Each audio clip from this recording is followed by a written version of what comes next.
Baik. Assalamualaikum warahmatullahi wabarakatuh. Ikhwan wal akhwati.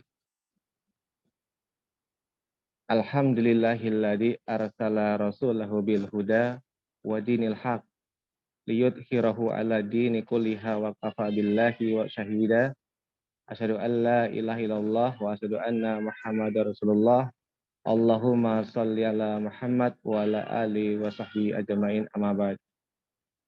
Segala puji milik Allah yang telah mengutus Rasul-Nya dengan hidayah dan agama yang benar untuk memenangkannya atas semua agama lainnya. Dan cukuplah Allah sebagai saksi. Alhamdulillah pada malam hari ini, Kamis 1 September 2022 atau bertepatan dengan 5 Syafar 1444 Hijriah, kita dapat dipertemukan kembali oleh Allah Subhanahu wa taala untuk duduk bersama dalam rangka thalabul ilmi dalam kajian Islam umum yang insya Allah akan disampaikan oleh Ustadz Muhammad Rajali Fikri. Thayyib ikhwan wal akhwati, adapun tema kita pada malam hari ini adalah kemana hatimu terpaut.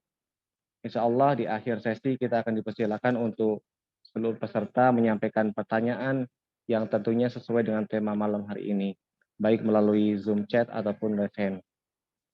Baik, langsung saja kami persilakan Ustadz Muhammad Rajali Fikri untuk menyampaikan kajian malam hari ini. Silakan, tafadhal Ustadz. Bismillahirrahmanirrahim. Assalamualaikum warahmatullahi wabarakatuh. Innal hamdalillahi nahmaduhu wa nasta'inuhu wa nastaghfiruh wa na'udzu billahi min syururi anfusina wa min sayyiati a'malina. May yahdihillahu fala mudilla lahu wa may yudlil fala hadiyalah. Asyhadu an la ilaha illallah wahdahu la syarikalah wa asyhadu anna Muhammadan abduhu wa rasuluh sallallahu alaihi wa ala alihi wa sahbihi ajma'in. Wa man tabi'ahum bi ihsanin ila yaumiddin. Wa ba'd. Fa inna asdaqal hadis kitabullah wa khairul huda huda Muhammadin sallallahu alaihi wasallam. Syarrul umur muhdatsatuha wa kullu muhdatsatin bid'ah wa kullu bid'atin dhalalah wa kullu dhalalatin finnar. Ikhwan wa akhwati rahimakumullah. Alhamdulillah kita bersyukur kepada Allah Subhanahu wa taala pada malam hari ini karena taufiknya Allah memberikan kesempatan dan kemudahan kepada kita sehingga kita bisa bersama dalam satu majelis yang indah, ya. Majelis yang di dalamnya kita mengharapkan berbagai macam kebaikan, ya, faedah ilmu, pahala, ya, keberkahan dari Allah Subhanahu wa taala. Walaupun sekedar dalam kajian online, tetapi sungguhnya saat ini kita sedang beribadah kepada Allah Subhanahu wa taala dengan ibadah yang besar, ya, ibadah yang agung. Oleh karenanya mari kita niatkan, ya, untuk mengikuti kajian ini dengan semata-mata mengharapkan wajah Allah Subhanahu wa taala agar apa yang kita lakukan menjadi pemberat timbangan amal kita pada hari yang tidak lagi berlaku harta dan anak-anak yang kita miliki. Salawat dan salam semoga selalu tercurah kepada Nabi kita yang agung Rasulullah Sallallahu Alaihi Wasallam, pada keluarga dan para sahabatnya tanpa terkecuali. Ikhwan wa akhwat rahimakumullah. Pada malam hari ini kita akan bahas tema yakni kemana hatimu terpaut, ya. Seperti yang kita ketahui bahwa hati itu adalah anggota tubuh yang dia memiliki amalan yang nilainya lebih besar daripada amalan badan, ya. Bahkan kita tentu juga memahami bahwa pokok-pokok dan pondasi agama ini itu adalah pekerjaan atau amalan hati, ya. Kita tahu bahwa rukun iman, ya, adalah pokok agama, dan rukun iman itu tentu yang bisa mengamalkan adalah hati, ya. Dari mulai beriman kepada Allah, beriman kepada malaikat, kepada kitab, pada rasul-rasul, pada hari kiamat dan takdir Allah Subhanahu wa taala, ini semua adalah amalan hati. Begitu juga kecintaan kepada Allah Subhanahu wa taala, cintaan kepada para nabi, kecintaan kepada orang-orang soleh, bertawakal, rasa harap, takut kepada Allah Subhanahu wa taala, ikhlas, syukur. Ini semua adalah amalan hati. Nah, ikhwan wa akhwat yang dirahmati Allah Subhanahu wa taala. Besar kecilnya nilai amalan juga bergantung kepada amalan hati, yakni niat. Karenanya kata Al-Imam Ibnu Mubarak rahimahullahu taala, rubba amalin shaghir tu'azzimuhu an-niyah, ya. Bisa jadi satu amalan itu sebenarnya kecil, ya, tetapi dia bisa menjadi besar disebabkan karena niat yang terkandung pada hati pelakunya. Wa rubba amalin kabir, ya, tusaghiruhu an-niyah. Begitu juga bisa jadi satu amalan itu besar, ya, sebenarnya besar, tetapi dia menjadi kecil disebabkan karena niat yang terkandung pada pelakunya. Oleh karenanya dosa kecil pun, ya, awalnya dosa kecil, tetapi disertai dengan amalan hati, misalnya menyepelekan dosa tersebut, maka dosa itu menjadi besar. Sebaliknya dosa besar jika dia dilakukan tetapi setelahnya hati pelaku yang melakukannya itu menjadi takut, maka dosa itu bisa luluh dan menjadi kecil. Ya, kata para ulama, la saghiratun ma'al istimror, ya.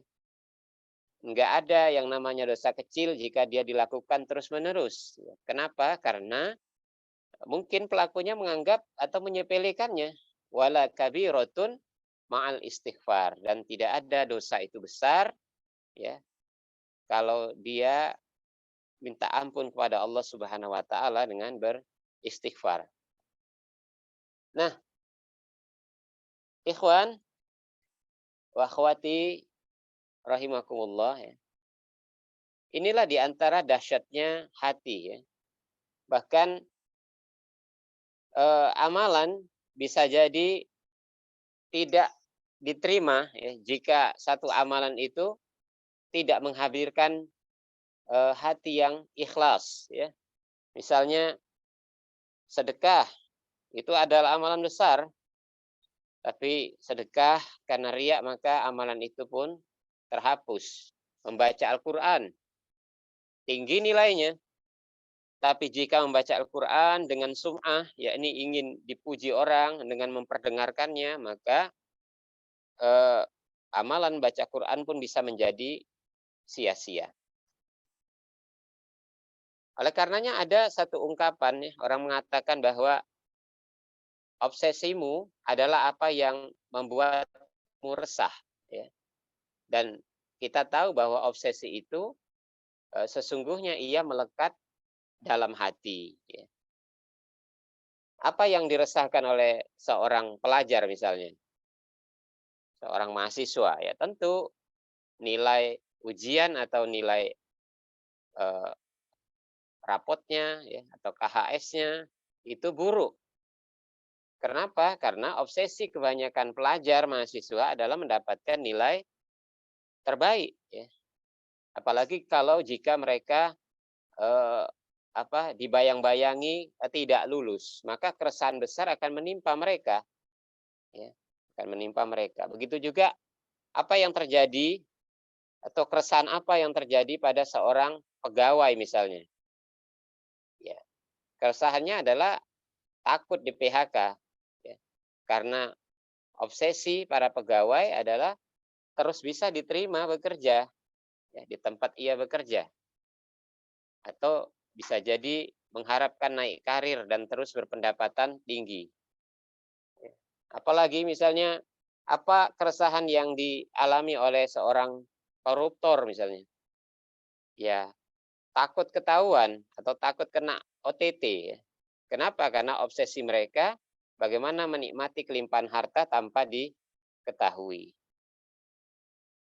Nah, ikhwan wal akhwat yang dirahmati Allah Subhanahu wa taala, untuk memperdalam tema ini ya, saya mengajak kita untuk memperhatikan analogi yang akan kita suguhkan ya. Seandainya ada 4 orang yang dipersilahkan masuk ke dalam satu rumah yang megah, ya. Satu rumah yang megah, rumah besar lengkap dengan pekarangan, ya, alat-alat perabot yang mahal. Ya. Dipersilahkanlah 4 orang yang masuk dengan background yang berbeda-beda. Ya. Ada tukang taman. Tukang taman, kalau dia ajak masuk ke rumah besar, ya, begitu dia masuk ke lingkungan pekarangan rumah, maka matanya akan secara seksama memperhatikan taman yang ada di pekarangan rumah tersebut. Dia akan berusaha untuk menilai ya, apakah taman ini dibuat penuh dengan estetika ya, dengan gaya seni yang bagaimana sebagai seorang tukang taman. Lain halnya jika di antara 4 orang yang masuk itu ada seorang arsitek. Tentu dia akan memperhatikan struktur dan model konstruksi dari bangunan tersebut. Ya. Dia akan memperhatikan secara saksama karena ini adalah bahagian dirinya. Atau seorang ahli interior, dia pun akan memperhatikan tata letak bagian dalam rumah tersebut. Dan ada misalnya di antara 4 orang itu adalah seorang juru masak, ya, orang chef misalnya. Dia akan seksama mencicipi masakan yang dihidangkan. Mengapa demikian? Ya, karena seorang itu bergantung kepada hatinya. Ya. Hatinya kemana ia terpaut? Ya. Maka bagi seorang mukmin, ikhwan wa akhwati rahimakumullah, bagi seorang mukmin yang dia terus memelihara kesadaran, hatinya akan terpaut dengan akhirat. Ya. Hatinya akan terpaut dengan akhirat. Bisa jadi ketika ia melihat kegelapan, maka ia akan teringat dengan alam kubur. Kalau dia mendengar suara yang keras, ya, memekakkan telinga, ya, maka mungkin dia teringat dengan tiupan sangkakala, ya. Atau misalnya dia tertimpa sakit, ya, atau terjatuh, maka dia pun teringat dengan siksaan neraka. Jika dia melihat keindahan atau menikmati satu hal yang menyenangkan, ya, maka bisa jadi ia membayangkan kenikmatan surga. Ya. Dan itulah kehidupan mukmin yang sejati, ya, di mana ia selalu dibayangi, ya, oleh apa yang selalu menggelayut dalam hatinya. Ya. Imam Hasan Al Basri rahimahullahu taala, ya, beliau adalah seorang pemuka tabiin. Ya. Beliau pernah diberi air minum, ya, air dingin. Tiba-tiba ketika ia saat ingin mengambil air dan sudah memegangnya, ingin meminumnya, tiba-tiba ia jatuh pingsan. Dan gelas pun jatuh dari tangannya. Setelah beliau siuman, dia pun ditanya, apa yang terjadi? Maka beliau mengatakan, sungguh aku teringat, ya, saat hendak minum tadi teringat permohonan penduduk neraka, ya, kepada penduduk surga. Ya. Saat penduduk neraka itu kehausan. Ya. Kata Allah dalam surah Al-A'raf, ya, ayat 50, an afidu alaina minal ma au mimma razaqakumullah. Wahai penduduk surga, bagilah kepada kami air minum, ya, atau makanan yang Allah rezekikan kepada kalian. Ini adalah permohonan penduduk neraka kepada penduduk surga. Ya. permohonan yang sia-sia karena tidak dikabulkan. Ya. Begitu juga sesuatu yang pernah terjadi ya, pada seorang yang memiliki hati yang mulia, ya, hati yang terpaut dengan akhirat, yakni Al-Imam Ibnul Mubarak rahimahullahu taala. Saat itu ia berjalan bersama para sahabatnya di satu malam, ya, di mana malam yang gelap menyebabkan mereka harus membawa obor untuk menerangi jalan. Tiba-tiba datang angin yang kencang yang membuat obor mereka pun mati. Untuk beberapa saat suasana menjadi gelap gulita. Ya. Maka setelah obor dinyalakan, terlihatlah oleh para sahabat Imam Ibnul Mubarak ya, air mata yang mengalir membasahi jenggot beliau. Ya. Disinilah orang-orang mengakui bahwa di antara keutamaan beliau itu adalah rasa takut. Ya. Karena hatinya selalu terpaut pada kehidupan akhirat. Ya. Boleh jadi saat obor itu mati dan keadaan menjadi gelap gulita, beliau teringat alam kubur. Jadi, ikhwan wa akhwati rahimakumullah, orang yang hatinya terpaut ya, atau terpaut sangat dengan dunia ya, keadaannya sama ya, bahwa kesiapan hidupnya atau perkara yang dia obsesikan adalah perkara yang ada di dalam hatinya. Kalau ia bicara, mungkin obrolannya pasti adalah perkara-perkara dunia. Ya. Mungkin hanya bicara kerjaan, gajian, ya, pinjaman, belanjaan, ya, capaian, angan-angan, dan angan-angan. Dan orang seperti ini, ya, pasti dia tidak tertarik dengan apa yang selain dari yang dia pikirkan. Ya. Bahwa keresahan, kegembiraan, tangisan, dan apa saja yang menghinggapi dirinya itu pasti selalu dikaitkan dengan perkara-perkara dunia. Ya. Apakah bisa diharapkan bagi seorang yang hatinya terpaut dengan dunia, dia menangis karena teringat dosa-dosanya? Jawabnya tidak. Karena bagaimana dia menangisi dosa-dosanya, sementara hatinya full ya, selalu membayangkan kesenangan-kesenangan dunia. Inilah sebabnya mengapa generasi awal dari umat ini, ya, kalangan sahabat, tabi'in, tabi'ut tabi'in, mereka adalah generasi-generasi yang terbaik. Sekalipun status mereka dalam urusan dunia itu sama atau bahkan melampaui orang-orang yang hidup setelah mereka. Misalnya, kalau kita melihat di kehidupan sekarang, di mana kebanyakan orang-orang yang berkelimpahan harta, mereka hatinya tidak terpaut dengan akhirat. Kehidupan mereka pure, penuh, hanya urusan-urusan dunia saja. Nah, kita lihat atau kita bandingkan, dahulu di zaman salaf, di antara mereka adalah orang-orang yang kaya raya, yang berkelimpahan. Tetapi itu semua tidak menjadikan hati mereka berpaling dari perkara yang paling penting, ya, perkara yang paling mulia di sisi Allah Subhanahu wa taala, yakni urusan akhirat.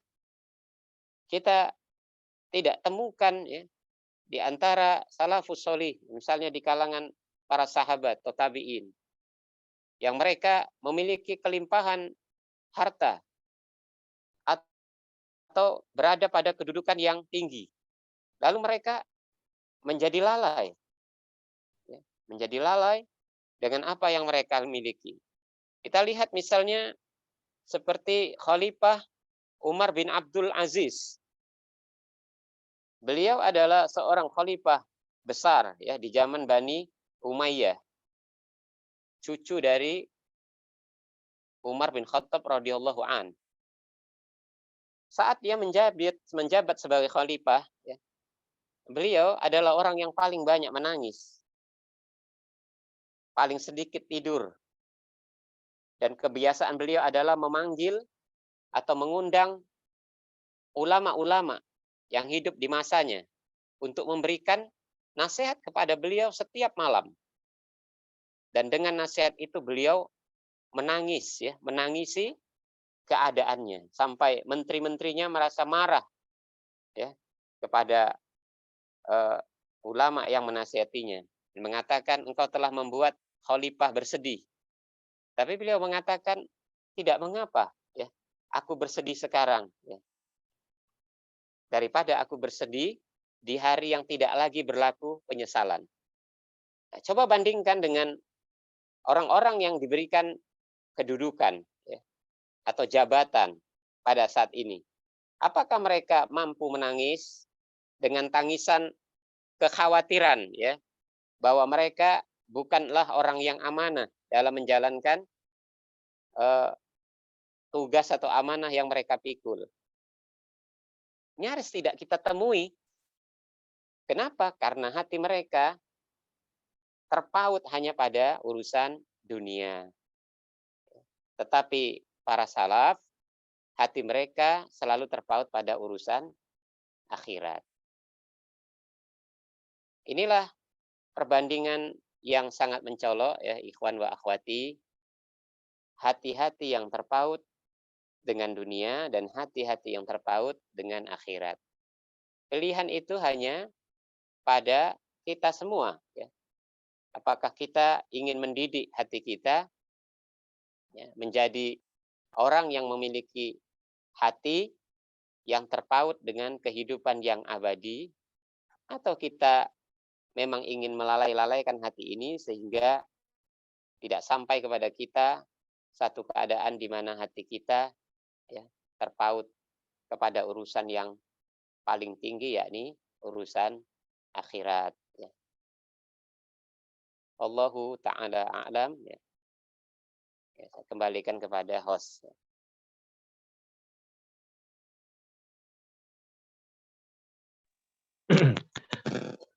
Saya Ustaz, jazakallah atas materinya pada malam hari ini, dan kita akan membuka diskusi pada malam hari ini. Kita akan buka chat. Apakah sudah ada pertanyaan yang masuk?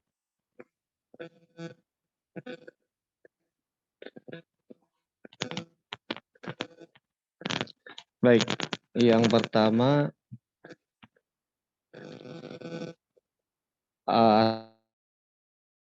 bagaimana cara kita membedakan ujian karena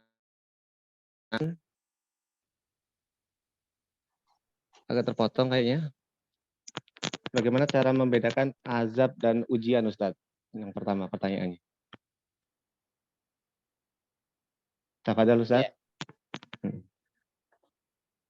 Ya. Azab dan ujian. Jadi bedanya siksaan dan ujian, ya.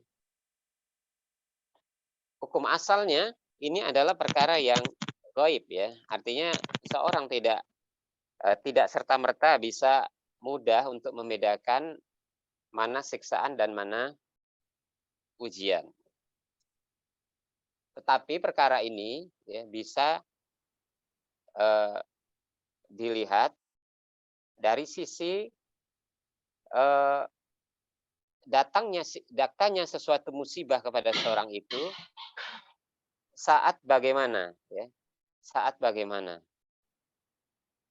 Jika seseorang dia menyadari bahwa dia telah melakukan satu kedurhakaan kepada Allah Subhanahu wa taala dengan kedurhakaan yang nyata, maka musibah yang datang kepadanya wajib baginya dianggap sebagai sebuah siksaan, ya, atau paling tidak adalah teguran.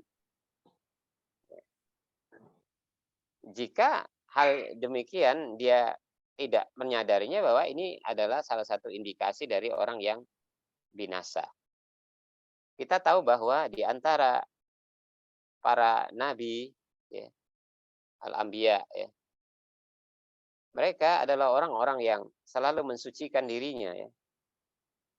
Orang-orang yang disebut sebagai manusia pilihan yang maksum, yang luput dari dosa. Walaupun demikian, di antara mereka adalah yang pernah melakukan kesalahan. Sehingga Allah memberikan hukuman kepada mereka. Misalnya, sesuatu yang pernah terjadi pada diri Nabi Yunus alaihi salam. Ya. Di mana beliau karena ketidaksabarannya ya, meninggalkan kaumnya. Ya. Meninggalkan kaumnya, ya, padahal kaumnya saat itu sedang membutuhkannya. Mereka bertobat, ya, balik kepada Allah dan mencari Nabi Yunus. Tapi Nabi Yunus sudah pergi meninggalkan mereka. Ya. Maka Allah memberikan musibah kepadanya, di mana Nabi Yunus, ya, setelah dia menumpangi sebuah perahu, ya, maka 3 kali diundi yang harus dilemparkan ke laut untuk mengurangi beban dari perahu yang mau karam itu. Selalu yang keluar adalah Nabi Yunus alaihissalam. Ya. Sampai Nabi Yunus pun dilempar, kemudian dia ditelan oleh ikan hiu, dan dia berada di dalam perut ikan hiu, ya, di kegelapan demi kegelapan. Dalam perut ikan hiu, di dasar lautan, ya, pada waktu malam. Ya, ini adalah kegelapan demi kegelapan. Seorang Nabi seperti Nabi Yunus alaihissalam, dia menyadari bahwa ini adalah disebabkan karena dosa yang dia lakukan. Ya, terkenal doa beliau, subhanaka inni kuntu la ilaha illa anta subhanaka inni kuntu minadh dhalimin, ya. Beliau mentauhidkan Allah Subhanahu wa taala, tidak ada Tuhan yang berhak disembah kecuali Engkau, Maha suci Engkau ya Allah, sungguhnya aku telah berbuat zalim. Ya, itu sudah berbuat dosa, kesalahan. Yang oleh karenanya Allah mengeluarkan menolong Nabi Yunus, ya, tanpa terluka sedikit pun, ya, beliau dimuntahkan oleh ikan hiu tersebut. Tetapi ada juga perkara atau musibah yang datang kepada seorang nabi yang bukan karena nabi ini melakukan kesalahan. Ya, misalnya ujian yang Allah berikan kepada Nabi Yakub, ya, di mana beliau harus kehilangan Nabi Yusuf, anaknya yang paling dia cintai, bertahun-tahun bahkan berpuluh tahun, yang membuat beliau bersedih. Beliau banyak menangis hingga beliau pun buta matanya. Ya, maka ini adalah ujian. Begitu juga ujian yang diberikan Allah kepada Nabi Ayub alaihissalam, di mana diambil harta-hartanya, ya, diambil anak-anaknya, dan beliau ditinggalkan sendiri dalam keadaan sakit, menderita sakit. Ini adalah ujian. Oleh karenanya, kalau itu menimpa diri kita, maka yang utama adalah mendahulukan sangkaan bahwa setiap musibah yang datang kepada kita mungkin saja karena dosa atau kesalahan yang kita lakukan. Sehingga dengannya kita akan mudah untuk kembali kepada Allah, istighfar dan bertobat kepadanya. Ya. Seandainya yang datang itu adalah ujian, ya tidak mengapa, karena sesungguhnya anjuran untuk selalu bertobat kepada Allah itu menuntut di setiap waktu dan keadaan. Ya. Semoga Allah SWT, ya, memberikan ujian-ujian kepada kita, ya, dengan tujuan untuk mengangkat dosa-dosa dan kesalahan dan mempertinggi derajat. Ya, wallahu a'lam.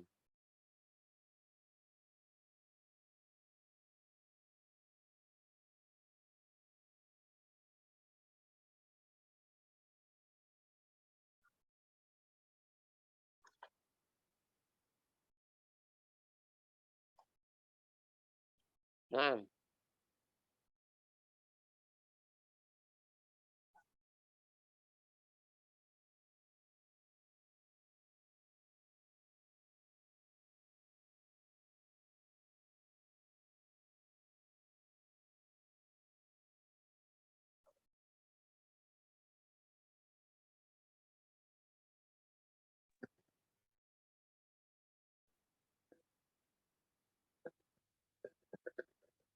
Baik Ustadz. ya sudah. Oh, ya. Pertanyaan selanjutnya tentang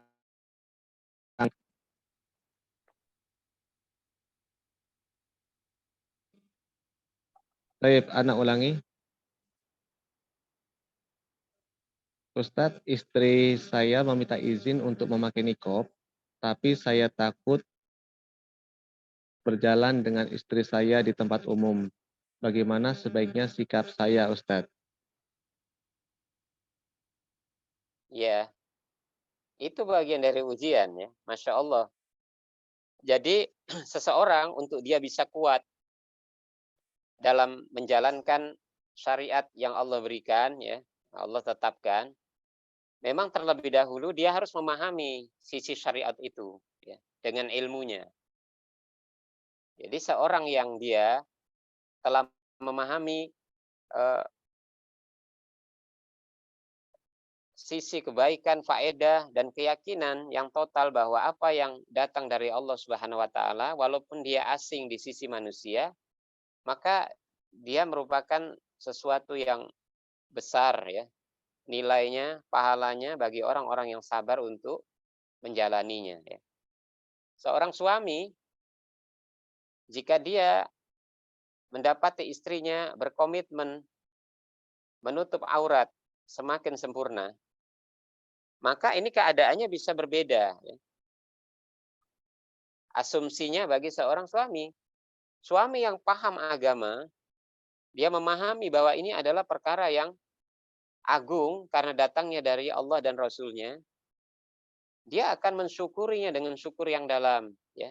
Mungkin saja dia tidak membina istrinya secara dalam ya, secara intensif, tapi ternyata mungkin istrinya mendapatkan perkara ini ya, nasihat masalah tutup aurat ini dari eh, tempat yang lain ya.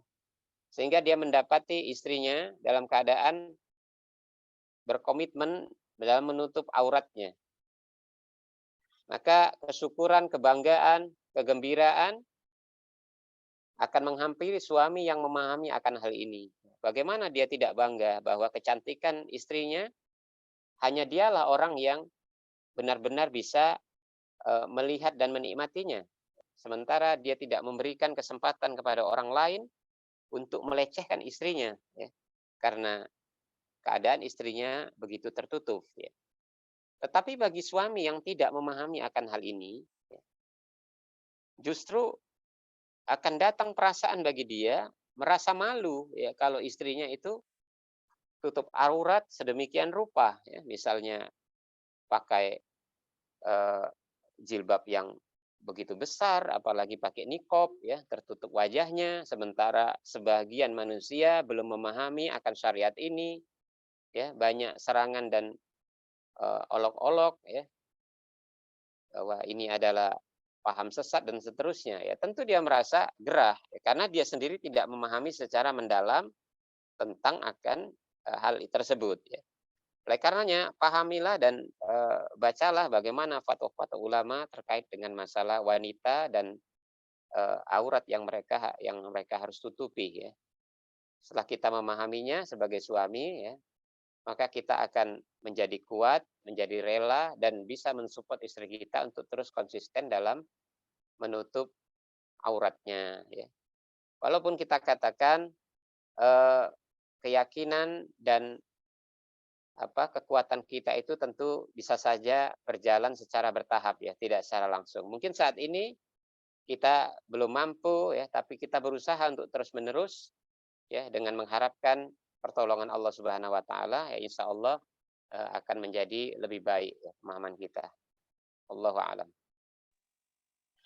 Oh iya, Ustadz. Pertanyaan selanjutnya, Ustadz. Izin bertanya, apakah sikap mementingkan urusan orang lain daripada mementingkan diri sendiri itu baik?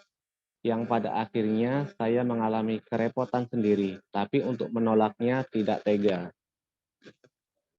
Apa dulu, Ustadz? Iya. Mendahulukan kepentingan orang dari diri sendiri ya, baik atau tidak tergantung dalam perkara apa ya. Kalau perkaranya adalah perkara urusan duniawi, maka mendahulukan kepentingan orang adalah termasuk dalam kategori isar ya. Isar mendahulukan orang lain ini adalah perkara besar, perkara yang tinggi nilainya di sisi Allah Subhanahu wa taala, seperti yang terjadi di kalangan sahabat, di mana seorang sahabat dengan istrinya dan keluarganya yang miskin, ya, anak-anaknya yang dalam keadaan belum makan, dia menjamu seorang tamu yang kelaparan, ya, seorang pengemis. Dia hidangkan makanan, dia matikan lampu seolah-olah semuanya sudah makan, dan dia menemani tamu itu dengan piring yang kosong. Tamunya makan dengan kenyang dan dia berusaha-berusaha seolah-olah dia pun juga ikut makan, ternyata piringnya kosong.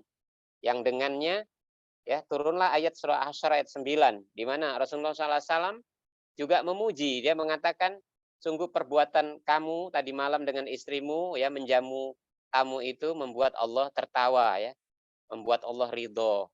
Ya. Ini isar di dalam urusan perkara-perkara duniawi. Jadi mendahulukan kebutuhan orang dari diri sendiri. Ya. Tetapi mendahulukan kepentingan orang dalam perkara-perkara akhirat, ya, perkara ibadah, ini adalah kebodohan, ya. Misalnya seseorang yang mempersilahkan orang lain di saf sholat untuk maju. Misalnya kita sebagai laki-laki hadir ke masjid, kemudian ada saf yang kosong di depan, ya. Kita mendahulukan orang lain suruh maju. Seolah-olah kita mendahulukan orang lain, ya. Kita biarlah di saf belakang saja. Nah, ini adalah isar yang terlarang, ya, isar yang nggak baik. Jadi kalau pertanyaannya terkait dengan isar atau mendahulukan kepentingan orang lain dalam urusan dunia, ini baik. Walaupun dalam hal ini tentu masih harus dibedah, ya, pada perkara apa urusan dunia itu. Kalau misalnya kita mendahulukan orang dalam urusan dunia, tapi perkara ini adalah perkara yang membuat dia terjerumus, ya, dalam keburukan, maka ini juga salah, ya. Misalnya seseorang yang terus membiayai kehidupan orang lain dalam urusan eh, apa namanya, sikap hidup hedon, ya, hedonisme, ya, di mana orang ini sebenarnya orang yang mengidap penyakit, ya, selalu ingin berpoya-poya, ya, selalu mendahulukan apa namanya, sifat konsumtif, ya. Maka menolong orang seperti ini tentu bukan perkara yang baik, ya, bukan isar yang dianjurkan. Tapi kalau dalam perkara-perkara yang memang itu dia membutuhkan, walaupun kita juga butuh, kita dahulukan orang lain, maka ini adalah perkara yang baik, ya. Tinggal apa namanya, mengasah lebih dalam lagi, ya. Apakah yang sudah kita lakukan termasuk isar yang dianjurkan atau tidak, ya. Wallahu a'lam. Baik, jazakallah Ustaz. Pertanyaan selanjutnya. Tunggu sebentar Ustaz.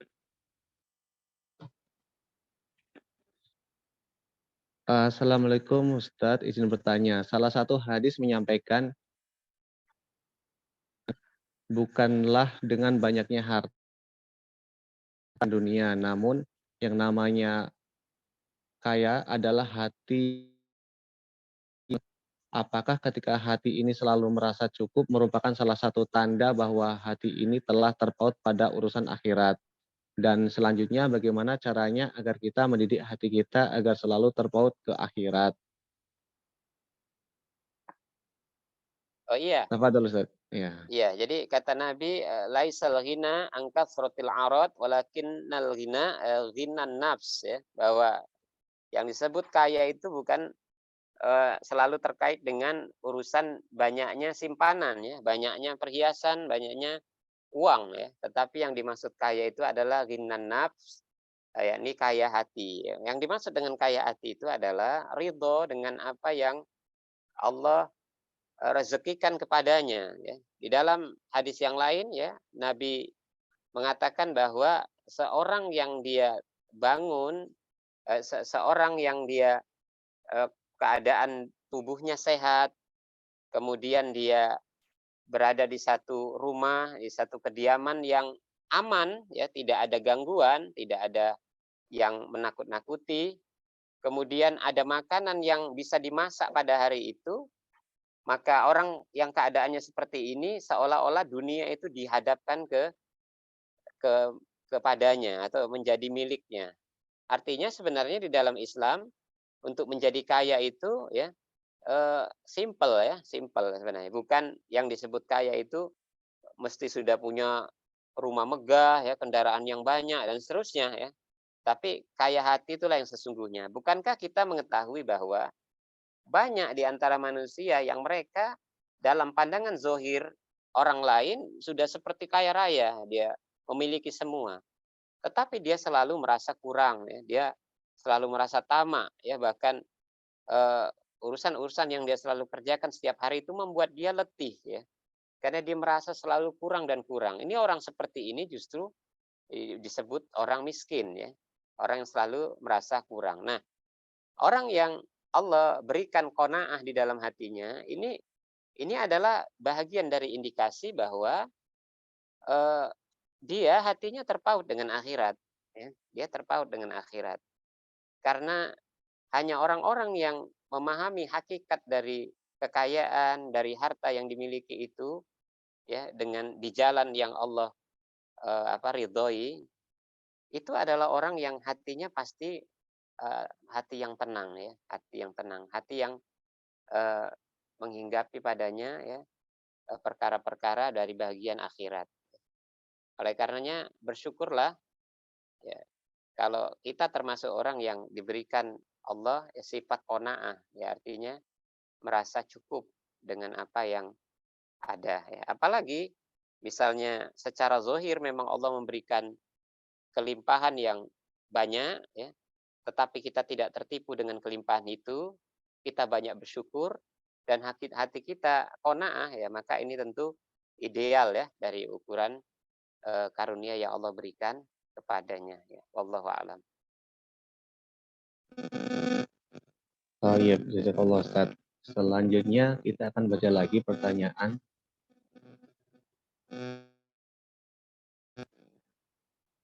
yang selanjutnya. Bagaimana kita harus menerima ujian yang diberikan melalui anak-anak kita sendiri, Ustaz? Tafadhol, Ustaz. Iya, karena ujian jenisnya bermacam-macam, ya, maka ujian dari jenis mana saja ya harus kita nikmati, ya, sebagai seorang mukmin, ya. Eh, Ketika kita menyadari akan hal ini bahwa tidaklah sesuatu yang Allah tetapkan kecuali merupakan kebaikan bagi kita, bagi hambanya, jika hambanya selalu menerima dan bersangka baik kepada Allah Subhanahu wa taala, maka tidak ada masalah ujian-ujian itu, walaupun ujian itu menimpa anak-anak kita sendiri, ya. Ini juga terjadi di kalangan para nabi, ya, di mana kita menemukan kisah yang Allah kisahkan, ya, bagaimana Nabi Nuh memiliki seorang anak yang kufur kepada Allah Subhanahu wa taala, ya. Begitu juga Nabi Lut, ya. Begitu juga Nabi Yakub, ya, di mana eh, di antara anaknya yang 12 itu, yang 10 pernah melakukan kesalahan, membuang Yusuf. Mereka merasa iri hati kepada Yusuf. Bukankah ini satu kesalahan besar, ya? Hati mereka terpikat dengan syahwat syaitan, ya, untuk hasad kepada saudaranya sendiri, ya. Sampai di antara mereka ada niat untuk membunuh Yusuf. Dan perbuatan mereka membuang Yusuf membuat Nabi Yakub bersedih. Nabi Yakub adalah seorang nabi yang Allah berikan wahyu padanya, dan dia memiliki ilham yang sangat kuat. Dia mengetahui bahwa ini adalah perbuatan anak-anaknya. Tapi Nabi Yakub tidak mencela habis-habisan anaknya, ya. Dia hanya mengatakan sabrun jamil, ya. Aku hanya bersabar dengan kesabaran yang indah, ya. Dia menunggu ketetapan Allah Subhanahu wa taala untuk membebaskan kesedihannya. Nah, oleh karenanya, kalau misalnya sesuatu menimpa anak kita yang terkait dengan perkara-perkara yang tidak menenteramkan hati kita, ya, tentunya yang kita lakukan pertama menyadari bahwa bisa saja ini ujian dari Allah Subhanahu wa taala. Bisa jadi juga merupakan kesalahan-kesalahan dari kita. Baik mungkin kesalahan dalam mendidik, mungkin juga karena kesalahan dari dosa-dosa yang kita lakukan di masa lalu, ya. Semuanya itu memungkinkan, ya, menyebabkan datangnya ujian yang menimpa anak kita. Apakah anak kita menjadi seorang yang kurang kurang menyenangkan hati kita sebagai orang tuanya? Apakah anak kita memiliki kekurangan-kekurangan yang lain yang menyebabkan dia seolah-olah tidak sederajat dengan anak-anak yang lain? Atau mungkin bisa jadi musibah-musibah yang datang kepada anak-anak kita. Sabrun jamil, ya, kesabaran yang indah itu besar sekali pahalanya di sisi Allah Subhanahu wa taala. Allah membalasnya dengan pahala yang tiada batas, ya. Yang penting seorang menikmati, ya, kesabarannya itu, ya, semata-mata mengharapkan pahala dari Allah Subhanahu wa taala. Allahu a'lam. Saya Ustaz, sepertinya pertanyaan masih banyak, tapi kita akan batasi dan kita masih punya 4 pertanyaan lagi yang harus kita jawab, Ustaz. Yang selanjutnya adalah bagaimana mendidik diri sendiri agar menjadi jiwa yang lebih disiplin, Ustaz? Iya, Ya. disiplin bisa muncul dari sebuah pembiasaan, ya, sebuah pembiasaan.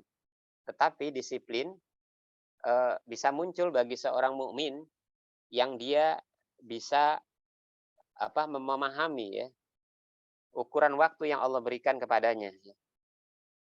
Perhatikanlah apa yang dikatakan Al-Imam Hasan Al-Basri rahimahullahu taala, ya, wahai manusia, bahwa sesungguhnya engkau ini, ya, adalah kumpulan dari waktu. Apabila berlalu sebagian waktu, maka hilanglah usiamu.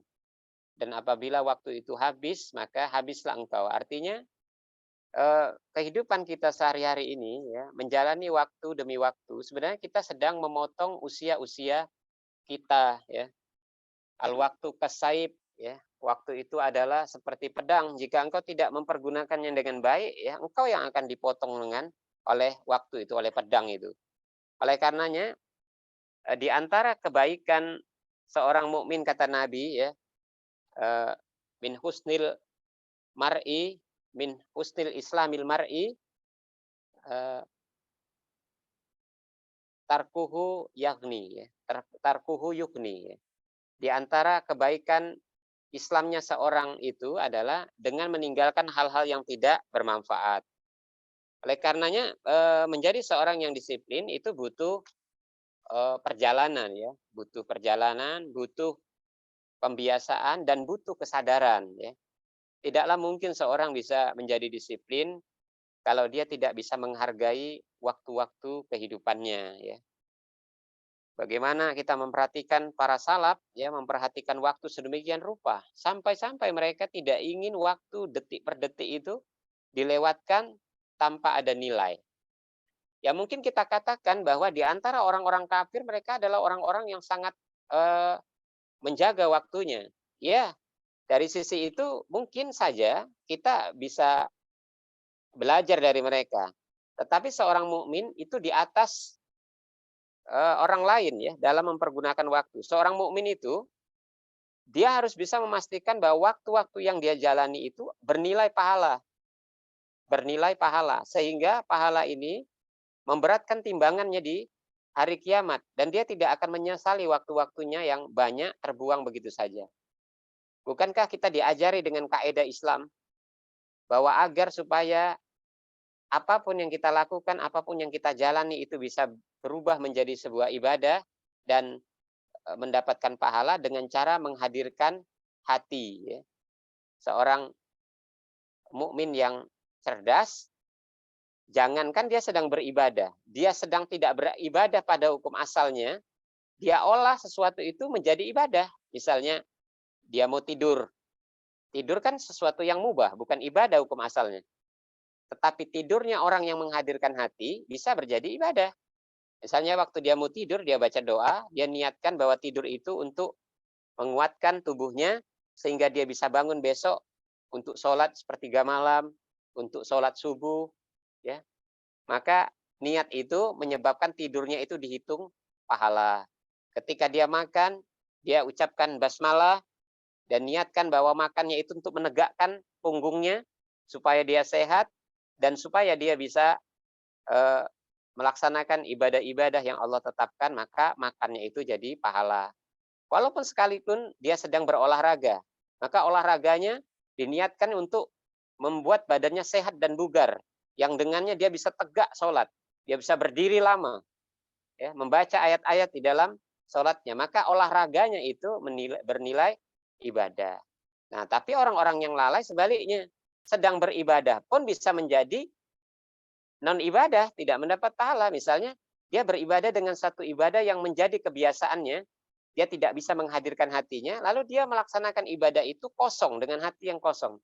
Maka ibadah seperti ini malah tidak bernilai ibadah, cuman bernilai kebiasaan saja. Oleh karenanya, mulailah kita untuk merapikan aktivitas kita, ya, waktu demi waktu kita atur. Jangan sia-siakan waktu begitu saja. Pastikan bahwa semua yang kita lakukan bisa bernilai ibadah, ya. Wallahu a'lam. Jazakallah khair Ustaz. Dua pertanyaan terakhir Ustaz. Yang selanjutnya, bagaimana mendakwahi ibu kita yang belum mengenakan hijab Ustaz? Dan selanjutnya, bagaimana caranya agar mendidik hati kita agar terpaut dengan akhirat? Jazakallah Ustaz. Iya, pertanyaan pertama, ya, terkait dengan ibu kita, ya. Ibu kita adalah orang yang paling layak untuk mendapatkan kebaikan kita, ya, paling layak untuk mendapatkan penghormatan dan kasih sayang kita, ya. Oleh karenanya, seorang anak tentu yang modal utama, ya, untuk menghadapi orang tua tentunya adalah kasih sayang, penghormatannya, kelemah lembutannya, ya. Kemudian dia memperhatikan bahwa orang tuanya memiliki kekurangan terkait dengan masalah pemahaman dia pada syariat-syariat yang Allah tetapkan. Maka gunakanlah pendekatan, ya, kasih sayang, ya, kepada orang tua itu sampai kita bisa memberikan nasihat kepadanya, ya. Kita memberikan nasihat padanya. Tapi yang diutamakan adalah kasih sayang dan pendekatan, ya. Katakan kepadanya bahwa ibu, sungguhnya kehidupan kita ini sebentar dan kehidupan kita ini penuh dengan tanggung jawab, ya. Penuh dengan tanggung jawab. Dan tanggung jawab itu, ya, di antara tanggung jawab itu adalah ibadah kepada Allah Subhanahu wa taala, ya, termasuk menutup aurat. Tapi pastikan dulu, ya, bahwa sang ibu memang sudah menegakkan sholat, ya. Jangan sampai kita sibuk dengan hijab tapi belum sholat, ya. Pastikan dulu yang terkait dengan urusan-urusan keimanan, ya, kemudian sholat, ya, setelah itu baru nasihatilah dalam urusan-urusan, ya.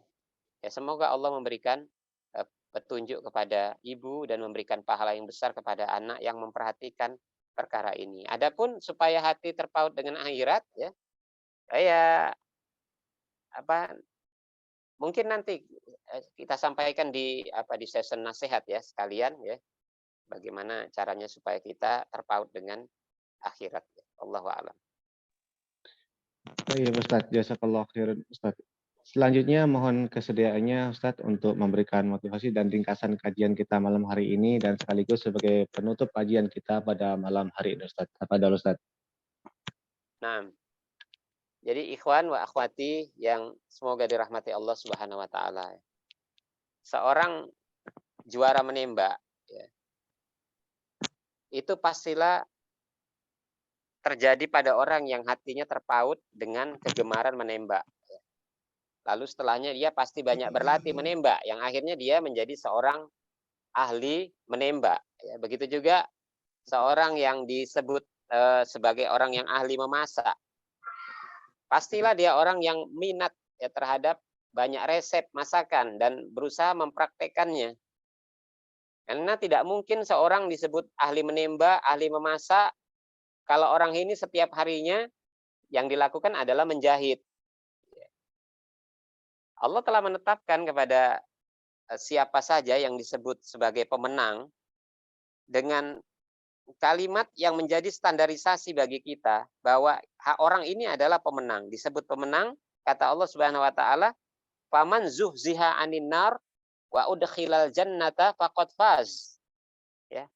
Maka barang siapa yang nanti akhirnya dia dijauhkan dari neraka, dia dijauhkan dari siksaan neraka, wa udkhilal jannata, dan dia dimasukkan ke dalam surga, faqad faz. Maka inilah orang yang pemenang, inilah orang yang beruntung, inilah yang orang sukses. Wa mal hayatud dunya illa mataul gurur, dan tidaklah dunia itu kecuali kesenangan yang menipu. Nah, jadi sejatinya pemenang itu pada neraca yang Allah tetapkan adalah orang yang nantinya selamat dari siksa neraka. Kalau sudah selamat dari siksa neraka, pasti dia dimasukkan ke dalam surga. Inilah semenang-menangnya orang, ya. Dan orang yang selamat di akhirat, pastilah orang-orang yang hatinya selalu terpaut dengan akhirat itu. Karena orang yang ingin selamat, ia selalu memikirkan, merenungkan, dan berbuat untuk tujuan itu. Sebagaimana orang ingin mendapatkan pendapatan yang tinggi, yang besar, dia pasti sering memikirkan, dia merancang dan seterusnya, sehingga dia mendapatkan apa yang dia pikirkan itu. Kebalikannya, dari yang disebutkan tadi, bahwa orang yang hatinya selalu terpaut dengan dunia, yang kesenangannya, ya, kesedihannya, apalagi kesungguhannya, kegemarannya, orientasinya itu pasti hanya urusan dunia. Ya, orang seperti ini, ya, kemungkinan dia akan mendapatkan seperti yang dia cita-citakan, ya, mengumpulkan bagian-bagian dari dunia. Tapi bagian akhiratnya, ya, dikhawatirkan hilang dari dia. Ini yang Allah katakan, paminan nasi mayyaqulu Rabbana atina fid dunya wa malahu fil akhirati min khalaq. Ya, di antara manusia itu mereka ada yang selalu berdoa, ya Tuhan kami, berikan untuk kami kebaikan dunia. Ya, kata Allah, dan tidak ada bagian mereka di akhirat. Maka mendalami ilmu, ya, mendalami ilmu agama, terus memupuk kesabaran agar kita bisa menjalankan taatan dan bisa menjauhi kemaksiatan, ya, serta selalu berkumpul dengan orang-orang yang soleh, ya, itu adalah di antara cara untuk mendidik hati kita supaya selalu terpaut dengan akhirat. Ya, ikhwani wa akhwati fillah, kehidupan ini sebentar, jangan disia-siakan, ya. Selalulah didik ini, hati ini untuk terpaut dengan akhirat. Sebagaimanapun kita sibuknya dalam kehidupan ini dengan aktivitas-aktivitas yang banyak, tetapi sesungguhnya kita akan kembali kepada zat yang menginginkan kita supaya hati kita selalu terpaut kepadanya. Allahumma a'inna ala zikrika wa syukrika wa husni ibadatik, ya muqallibal qulub tsabbit qulubana ala dinik. Subhanakallahumma wa bihamdik asyhadu an la ilaha illa anta astaghfiruka wa atubu ilaik. Wassalamualaikum warahmatullahi wabarakatuh. Waalaikumsalam warahmatullahi wabarakatuh. Barakallahu fikum Ustaz. Semoga Allah memberkahi apa-apa yang telah kita lakukan malam hari ini, dan ilmu yang disampaikan dapat bermanfaat bagi kita semua dan menjadi ladang pahala bagi yang menyampaikan. Amin. Akhirnya, Ana sebagai moderator mohon keikhlasannya kata dalam penyampaian malam hari ini. Ana sebagai moderator juga mewakili tim Asabiqunal Awalun dan Solihat Community. Kami undur diri dan semoga Allah mempertemukan kita kembali di kesempatan selanjutnya. Insya Allah. Wabarakatuh. Assalamualaikum.